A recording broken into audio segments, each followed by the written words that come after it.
नमस्कार दोस्तों, channel exam गुरुजी में आपका स्वागत है। जैसा कि आप जानते हैं, ये हमारा दूसरा वीडियो है जिसमें मैं डिस्कस करने वाला हूँ एक्टिव पैसिव करने का एक अनोखा तरीका। आपको कोई रूल्स, कोई सेंटेंस अरेंजमेंट या किसी और तरीके से पूरा सेंटेंस बनाने की ज़रूरत नहीं है पैसिव में। बस आपको ऑप्शन को देखना है और उसको 4 ऑप्शन में से ऑप्शन एलिमिनेट करके सही ऑप्शन कैसे लगाएं, ये मैं बताऊंगा किस तरीके से करें। तो चलिए शुरू करते हैं। जैसा कि ये इंट्रोडक्शन है एक्टिव पैसिव का। इन active voice the subject performs the action. इसका मतलब ये है कि एक्टिव वॉइस में सब्जेक्ट परफॉर्म करता है कोई भी एक्शन। जैसे एग्जाम्पल दिया गया है कि ही राइट्स द लेटर, तो जो लेटर है, पत्र है, वो लिखा गया है ही के द्वारा, ही ने लिखा है। और वही हम इस चीज़ का पैसिव जब बनाते हैं तब पैसिव वॉइस में क्या होता है, in passive voice the action is perform on the subject and the subject receive the action. मतलब ये हुआ कि जो एक्शन हुआ वो सब्जेक्ट ने नहीं किया लेकिन सब्जेक्ट के ऊपर हुआ। तो इसका जो ऑब्जेक्ट होता है उसको हम एज अ सब्जेक्ट यूज़ करते हैं और जो सब्जेक्ट होता है उसको एज अ ऑब्जेक्ट यूज़ करते हैं। जैसे इसी सेंटेंस का मैं पैसिव वॉइस बनाऊं, तब पैसिव वॉइस बनेगा the letter is written by him. पत्र उसके द्वारा लिखा गया। ठीक, आशा करता हूं कि आपको ये बात समझ में आई होगी। आगे बढ़ते हैं। जो कुछ रूल्स हैं इसके, वो एक नज़र मारते हुए चलते हैं इन पे। जैसे कि प्रेजेंट इंडेफिनिट में एक्टिव से पैसिव बनाने का रूल्स है कि आप इसमें हेल्पिंग वर्ब जो यूज़ होती है इज़ आर एम, जब हम पैसिव बनाते हैं प्रेजेंट इंडेफिनिट का, तो उसमें हेल्पिंग वर्ब जो यूज़ करते हैं वो हम is are am plus verb की थर्ड फॉर्म यूज़ होती है। ये एक्टिव पैसिव में हमेशा जब पैसिव वॉइस बनाते हैं तो हमेशा वर्ब की थर्ड फॉर्म ही यूज़ होगी। ये बात आप अपने दिमाग में डाल लें इसको कि वर्ब की थर्ड फॉर्म ही यूज़ होगी। ठीक, इसके आगे प्रेजेंट कंटिन्यूस आता है। उसमें एक्टिव में तो इसकी जो हेल्पिंग वर्ब होती है वो इज़ आर एम होती है, लेकिन जब हम पैसिव बनाते हैं इसी को तब इसकी हेल्पिंग वर्ब में हम क्या करते हैं, इज़ आर एम तो आएगी ही, उसके साथ बीइंग और जोड़ते हैं प्लस वर्ब की थर्ड फॉर्म। ऐसे ही आगे बढ़ते हैं तो प्रेजेंट परफेक्ट आता है। इसमें हमारी हेल्पिंग वर्ब जो होती है वो हैज़ और हैव होती है। अब जब हम इसका पैसिव बनाएंगे प्रेजेंट परफेक्ट का, तो हैज़ और हैव तो आएगा ही, लेकिन उसके साथ बीन भी ऐड होगा और प्लस वर्ब की third form. Present perfect continuous, इसके जो भी सेंटेंस होगा उसमें नो चेंज होगा, उसका कोई भी पैसिव नहीं बनेगा। आगे बढ़ते हैं। पास्ट इंडेफिनिट या फिर सिंपल पास्ट जिसको बोलते हैं, उसमें पैसिव बनाते हुए वॉज या वर्ब का, हेल्पिंग वर्ब का यूज़ करते हैं और वर्ब की थर्ड फॉर्म जो हमेशा से आती है वो आएगी इसमें। ठीक, पास्ट कंटिन्यूस, पास्ट कंटिन्यूस में एक्टिव में जब होता है सेंटेंस तो उसमें वॉज या वर्ब हेल्पिंग वर्ब होती है, लेकिन जब हम पैसिव बनाएंगे इसको तो इसमें वॉज वर्ब तो आएगा ही, प्लस बीइंग और ऐड होगा प्लस वर्ब की थर्ड फॉर्म। ठीक, ऐसे ही आगे बढ़ते हैं।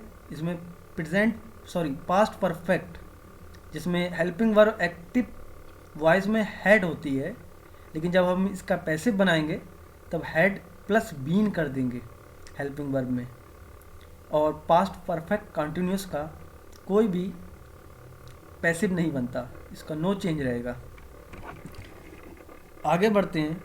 फ्यूचर इंडेफिनिट, फ्यूचर इंडेफिनिट में जो पैसिव और एक्टिव होता है उसमें एक्टिव वॉइस में सबसे पहले हम देखते हैं कि जो हेल्पिंग वर्ब यूज़ होती है हमारी वो विल और शैल यूज़ होती है, लेकिन जब इसी को हम पैसिव वॉइस में चेंज करेंगे तो विल और शैल जो भी अकॉर्डिंग टू सब्जेक्ट आएगा उसके साथ प्लस बी और लगाएंगे, प्लस बी और ऐड करेंगे, फिर उसके बाद वर्ब की थर्ड फॉर्म।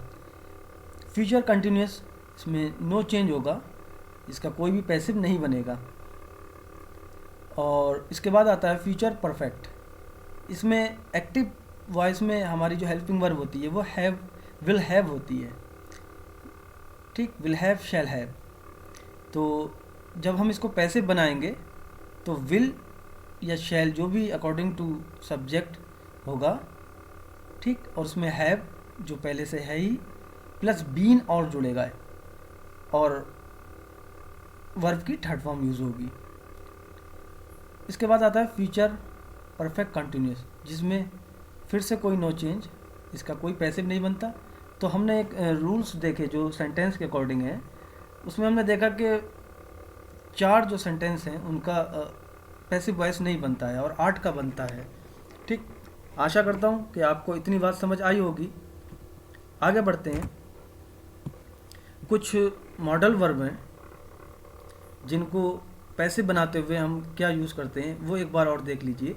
जैसे कैन आता है, कैन और कुड, इनके साथ कोई भी वैसे मॉडल वर्ब कोई भी हुआ, ठीक, can, could, may, might, should, इन सब में बी लगा देंगे। जैसे कि हमने देखा ही है, ये एक्टिव वॉइस है, I can solve these sums, ठीक। इसको पैसिव जब बनाया तो दीज सम्स कैन था वहाँ पर हेल्पिंग वर्ब, यहाँ पर बी और ऐड किया प्लस वर्ब की थर्ड फॉर्म, जैसे कि मैंने बताया था पहले ही कि पैसिव वॉइस में वर्ब की थर्ड फॉर्म हमेशा यूज़ होगी। तो वर्ब की थर्ड फॉर्म यूज़ हुई है सॉल्व बाय मी, ठीक। कोई भी आपका हो, can, could, may, might, should, would, उसके साथ हम क्या करेंगे, केवल बी ऐड और करेंगे और वर्ब की थर्ड फॉर्म जो आती है वो लगाएंगे, ठीक। एक हैज़ टू और हैव टू है, तो ये थोड़ा अलग है इनसे। इसमें भी हम ये करेंगे कि इसमें बी लगा के वर्ब की थर्ड फॉर्म का यूज़ करेंगे। जैसे ही has to complete his assignment, तो इसका पैसिव जब बनेगा तो यहाँ पर ऑब्जेक्ट है हिज असाइनमेंट, तो ये ऑब्जेक्ट एज अ सब्जेक्ट काम करेगा। हिज असाइनमेंट, हैज़ टू, क्योंकि असाइनमेंट सिंगुलर है तो हैज़ ही आएगा, हैव नहीं आएगा। हैज़ टू जो पहले दे रखा था वही उतारा, ठीक। उसके बाद बी ऐड किया प्लस कंप्लीट की थर्ड फॉर्म कंप्लीटेड बाई किसके द्वारा, ही का। ही का ऑब्जेक्ट क्या होगा, हिम, हिम, ठीक। उम्मीद करता हूँ कि इतना क्लियर हो गया होगा, और नहीं हुआ हो तो दोबारा से इसको वीडियो प्ले करके एक बार फिर से समझ लें। आगे बढ़ते हैं, जो कि एसएससी सीजीएल प्रीवियस ईयर के क्वेश्चन जो मैं डिस्कस करने वाला हूँ, तो एक बार उन पर नज़र मारते हैं कैसे होंगे वो बाय एलिमिनेटेड मेथड। जैसे कि ये क्वेश्चन आया था प्रीवियस ईयर में, the traitors should be shot dead. तो सबसे पहले हमको क्या करना है, हमको कुछ नहीं करना, पहले ये देखो कि ये पैसिव में है कि एक्टिव में है। हमने देखा शुड बी है तो ये पैसिव में आ गया, पैसिव में आ गया तो हमको पता है कि शुड वाले केस में क्या होता है, केवल बी ऐड होता है और वर्ब की थर्ड फॉर्म जो यूज़ होती है वो तो सब में होती है, बी ऐड होता है, तो बी को निकाल दें, शुड तो आएगा ही आएगा। तो अब ऐसा 4 ऑप्शन है, ऐसा कौन सा ऑप्शन है जो केवल शुड हो जिसमें, ठीक। तो पहला ऑप्शन हमने देखा दे शुड हैव, ये ऑप्शन नहीं हो सकता, हमारा आंसर नहीं हो सकता। दे शॉट द ट्रेटर, यहाँ शुड नहीं है, ये भी नहीं हो सकता। दे शैल शुड, क्या ये हो सकता है, ये भी नहीं हो सकता। केवल एक ही ऑप्शन है, option C, they should shoot the traitors dead. Shot की शूट फर्स्ट फॉर्म है और मॉडल वर्ब के साथ हमेशा फर्स्ट फॉर्म ही यूज़ होती है वर्ब की, तो इसका आंसर जो होगा वो सी होगा। Question number 2, this is being taught by her. तो सबसे पहला काम हमारा क्या होगा कि सेंटेंस को पहचानना कि एक्टिव है कि पैसिव है।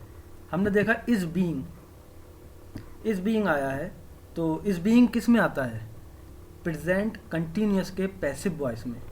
ये पैसिव वॉइस है, इसको एक्टिव में चेंज करना है तो हमको देखना होगा ये बीइंग हटाना है और टॉट की जगह टीच होना चाहिए। तो सबसे पहले हम देखा, हमने बीइंग यहाँ हटा इसमें, ठीक, और यहाँ विल भी है, ये हो नहीं सकता, फ्यूचर में जा ही नहीं सकता सेंटेंस।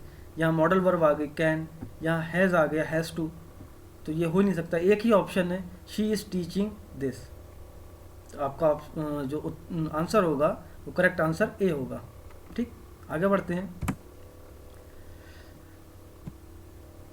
क्वेश्चन नंबर 3 कह रहा है कि Sumit will be visiting Delhi next week. अब हमने देखा कि मॉडल वर्ब के साथ पैसिव में आता है बी, ठीक, हमने ये समझा कि बी आएगा, लेकिन यहाँ पर जो वर्ब की फॉर्म दे रखी है वो आईएनजी फॉर्म दे रखी है, ना कि वर्ब की थर्ड फॉर्म। अगर वर्ब की थर्ड फॉर्म होती तब ये हम कह सकते थे कि पैसिव में जाएगा, लेकिन यहाँ पर अभी आईएनजी फॉर्म है तो ये फिर एक्टिव वॉइस है। अभी इसको हम पैसिव वॉइस बनाएंगे तो वो कैसे बनाएंगे, वर्ब की अच्छा, एक बात और मैंने बताई थी, ये फ्यूचर कंटिन्यूस का टेंस है, तो फ्यूचर कंटिन्यूस में कोई भी चेंज नहीं होता है, तो इसका ऑप्शन जो होगा वो none of the option is correct, ये होगा डी ऑप्शन। कोई भी ऑप्शन इसका सही नहीं है क्योंकि इसका नो चेंज होगा। ठीक, आप बात समझ पा रहे हैं ना। आगे बढ़ते हैं। क्वेश्चन नंबर 4 कहता है ही knew that his own life was unjust. तो इस टाइप के जो क्वेश्चन होते हैं, ही न्यू, कंसीडर, बिलीव, तो उसको इस तरीके से बनाते हैं, इट इज़ या इट वॉज। जैसे कि ये न्यू है तो यहाँ पर पास्ट में है, अगर ही नो होता तो यहाँ पर ये वॉज की जगह इज़ आता सब में।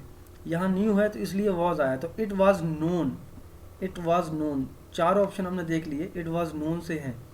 ठीक, आगे हमने क्या देखा कि बाय है और टू है, तो हमको पता है कि नो के बाद कभी भी बाय का यूज़ नहीं होता है, हमेशा नो के बाद टू का यूज़ होता है। तो बी और डी ऑप्शन हमारे एलिमिनेट हो गए ऑटोमेटिकली। आगे बढ़ते हैं, आगे देखते हैं him that his own life had been unjust और his own life was unjust. तो जो आगे का सेंटेंस जो पार्ट होता है वो नो चेंज होता है इसमें। ठीक, इस टाइप के सेंटेंस में तो आगे का पार्ट इस केवल एक ही सेंटेंस है जिसमें नो चेंज है, तो आपका करेक्ट आंसर जो है ऑप्शन सी। आगे बढ़ते हैं। क्वेश्चन नंबर 5 कहता है कि the old lady touch and पैटेड the cow. सबसे पहले हमको क्या करना है कि सेंटेंस की पहचान करनी है कि एक्टिव है पैसिव है, एक्टिव है या पैसिव है, वो किस में है। तो हमने पहचान लिया यहाँ पे कि कोई भी हेल्पिंग वर्ब यूज़ नहीं हुई है यहाँ पे। ठीक, सॉरी, कोई भी हेल्पिंग वर्ब इसमें यूज़ नहीं हुई है और वर्ब की पास्ट फॉर्म यूज़ हुई है यहाँ पर। तो ये सिंपल पास्ट सेंटेंस है जिसको हमको एक्टिव में है या पैसिव में बनाना है। तो सबसे पहला काम होगा हमारा कि वॉज देखें, ऑप्शन में वॉज किस किस में है। तो ये एक ऑप्शन डी जो है इसमें वॉज का यूज़ ही नहीं हुआ है, तो ये ऑटोमेटिक निकल गया हमारे, उससे एलिमिनेट हो गया। अब 3 ऑप्शन बचते हैं हमारे पास वॉज वाले। ठीक, आगे बढ़ते हैं, आगे देखते हैं कि इनकी वर्ब कैसे यूज़ हुई है। ठीक, पहले में the cow was पैटेड and touch, यहाँ पर प्रीपोजिशन की कमी है, बाय द ओल्ड लेडी होना चाहिए था, तो वो नहीं है, ये एलिमिनेट हो गया। ऑप्शन बी पे आते हैं, the cow was touch and the old lady patting. Patting नहीं होगा, पैटेड होगा क्योंकि पास्ट में है, तो ये ऑप्शन भी हमारा चला गया। केवल एक ही ऑप्शन बचा और ऑप्शन हम चेक भी कर लेते हैं, the cow was पैटेड and touch by the old lady, तो ये आपका ऑप्शन सी करेक्ट होगा। क्वेश्चन नंबर 6 कहता है कि he was congratulated by his teacher on his brilliant success in the recent examination. तो क्वेश्चन थोड़ा लंबा भी है, तो कंफ्यूज होने की ज़रूरत नहीं है। सबसे पहले हमको यही पता करना है कि ये क्वेश्चन एक्टिव है कि पैसिव है, और एक्टिव है या पैसिव है तो वो किस सेंटेंस में है। हमने देखा वॉज लगा है, वॉज के साथ पास्ट फॉर्म भी है, यानी कि ये पैसिव वॉइस है और बाय का भी यूज़ हुआ है। ठीक, पैसिव वॉइस है तो हमको ये वॉज हटाना है, पैसिव में रखना है चीज़ को। तो सबसे पहले देखो कि वॉज किसी में है तो नहीं।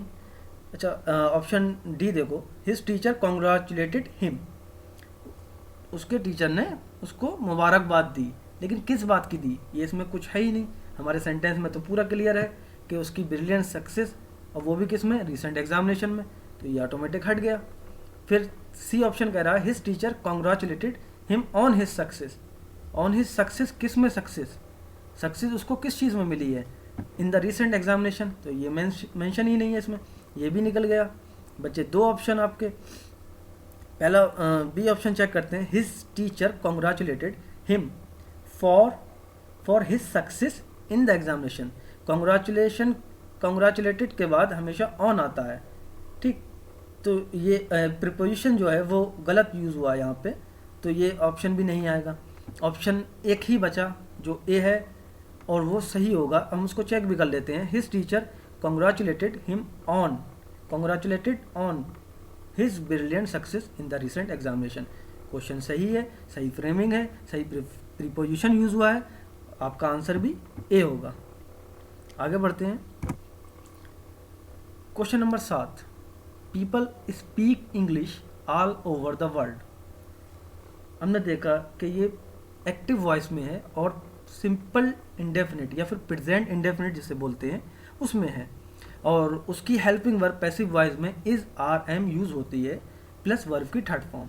तो सबसे पहला काम हमारा यही होगा कि इज आर एम वाले देखें। तो इसमें दो ऑप्शन जो हैं बी और सी, इसमें वॉज यूज हुआ है, तो ये एलिमिनेट हो गए दोनों, केवल दो बचे हमारे पास ऑप्शन ए और डी। अगर डी को देखें हम, English is spoken by people, English जो है वो लोगों के द्वारा बोली जा रही है, कहाँ पे बोली जा रही है ये मेंशन नहीं है, जबकि हमारे जो ओरिजिनल सेंटेंस है उसमें मेंशन है कि ऑल ओवर द वर्ल्ड। तो केवल एक ही ऑप्शन बचा हमारे पास, ऑप्शन ए, जिसमें लिखा है कि English is spoken all over the world. आपका करेक्ट आंसर ए होगा। आगे बढ़ते हैं। क्वेश्चन नंबर 8 कहता है, who gave you permission to enter. Who gave you permission to enter. सबसे पहला काम कि एक्टिव है पैसिव है, हमने देखा कि ये एक्टिव सेंटेंस है, कोई भी हेल्पिंग वर्ब यूज़ नहीं हुई है और वर्ब की second form past form use हुई है। दूसरा, जब हम इसको पैसिव बनाएंगे तो ये सिंपल इंडेफिनिट है, पास्ट इंडेफिनिट, सिंपल इंडेफिनिट या फिर पास्ट इंडेफिनिट, जिसकी हेल्पिंग वर्ब पास्ट में जाके पैसिव में जाके वॉज या वर हो जाती है, ठीक। तो हमने देखा ऑप्शन डी में कोई हेल्पिंग वर्ब है ही नहीं, तो ये निकल गया। ऑप्शन बी सी और ए बी सी में पैसिव में है, लेकिन अगर हम यहाँ पे देखें यू है, तो यू के अकॉर्डिंग जो हेल्पिंग वर्ब आएगी वो वर आएगी, तो वर केवल दो में है, ए और सी में, बी एलिमिनेट हो गया। अब ए और सी को देखें हम, अगर बाई हूम के बाद हेल्पिंग वर्ब आती है, क्योंकि इंट्रोगेटिव सेंटेंस है ये, और हु को बाई हूम से बनाते हैं, बाई हूम के बाद हेल्पिंग वर्ब आएगी, लेकिन सी वाले ऑप्शन में सीधे सब्जेक्ट दे रखा था, तो ये ऑप्शन आपका गलत हो गया, एलिमिनेट हो गया, केवल एक ही ऑप्शन सही हुआ, वो है ए। आपका आंसर ए होगा। क्वेश्चन नंबर 9 कहता है, has a dog ever beaten you. सबसे पहले हमने देखा कि ये प्रेजेंट परफेक्ट है, प्रेजेंट परफेक्ट का इंट्रोगेटिव सेंटेंस है और जो कि एक्टिव में है। अब हमको पता है कि प्रेजेंट परफेक्ट को हम जब पैसिव बनाते हैं तो हैज़ और हैव प्लस बीन का यूज़ होता है, ठीक। लेकिन अगर हम एक चीज़ और अभी पहले से नोटिस कर लें कि जो ये ऑब्जेक्ट है यहाँ पर, ये जाके पैसिव में सब्जेक्ट बनेगा, तो जो हेल्पिंग वर्ब आएगी वो भी इसी के अकॉर्डिंग आएगी, तो यू के साथ हैव आता है। तो अगर हम यहाँ पर देखें चारों ऑप्शन में, तो केवल दो ही ऑप्शन बचते हैं जो हैव से यूज़ हो रहे हैं, ठीक। ये तो वैसे भी नहीं होगा क्योंकि अफर्मेटिव हो ही नहीं सकता, ये ऑलरेडी इंट्रोगेटिव में है, ये निकल गया। ये हैज़ है यहाँ पर, ये हट गया। अब बचे दो sentence, have you ever. Present perfect में क्या बताया मैंने कि हैव प्लस बीन, ना कि बीइंग।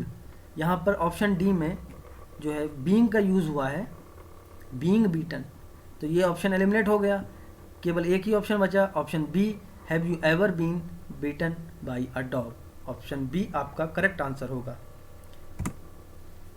दोस्तों, ये आज का आखिरी question, question number 10, whom does he look for। Question देखते ही हमारे दिमाग में सबसे पहली बात गई कि ये प्रेजेंट इंडेफिनिट का इंट्रोगेटिव सेंटेंस है, WH वाला, WH वर्ड वाला। ठीक, तो प्रेजेंट इंडेफिनिट को जब हम पैसिव वॉइस में चेंज करते हैं तो इज, आर, एम हमारी हेल्पिंग वर्ब होती है प्लस वर्ब की थर्ड फॉर्म होती है। सबसे पहला काम हमारा यही होगा कि इज, आर, एम वाले सेंटेंस देखें। तो चारों ऑप्शन में इज वाले हैं। ठीक, कोई बात नहीं। अब देखें कि ये इंट्रोगेटिव है, यहाँ ही से यूज़ हो रहा है, यहाँ ही से यूज़ हो रहा है। दो ऑप्शन हमारे एलिमिनेट हो गए, बचे हमारे पास दो ऑप्शन बी और सी। ठीक, हुम का जो है वो चेंज हु से होता है, मतलब हु का बाई हुम से बनता है और हुम का हु से बनता है। तो who is looked for by. अब यहाँ पर हमारा क्या सब्जेक्ट ही है, ही का ऑब्जेक्ट क्या होगा, बाय, ना कि हूँ। तो एक ही ऑप्शन है, ऑप्शन सी, जो कि करेक्ट है, और आपका करेक्ट आंसर ऑप्शन सी होगा। तो बस आज के लिए इतना ही। Thank you very much. आपने जो वीडियो देखी प्लीज़ सब्सक्राइब करें, लाइक करें, शेयर करें ज़्यादा से ज़्यादा, ताकि ज़्यादा से ज़्यादा लोग देखें और उनको फ़ायदा पहुँचे। आगे भी हम बनाते रहेंगे और इसका एक्टिव पैसिव वॉइस का पार्ट 2 भी बनाऊंगा मैं। अभी तो मैंने सिंपल जो सेंटेंस के रूल थे उन पे एलिमिनेशन के रूल लगा के उसको सॉल्व किए। आगे जो स्पेशल रूल्स वाले हैं, कुछ सेंटेंस जो पैसिव वॉइस में आते हैं जो काफ़ी कंफ्यूज करते हैं, उसकी एक वीडियो बनाऊंगा पार्ट 2 के नाम से, एक्टिव पैसिव पार्ट 2। तो प्लीज़ उसको भी देखें और ज़्यादा से ज़्यादा शेयर करें। Thank you very much.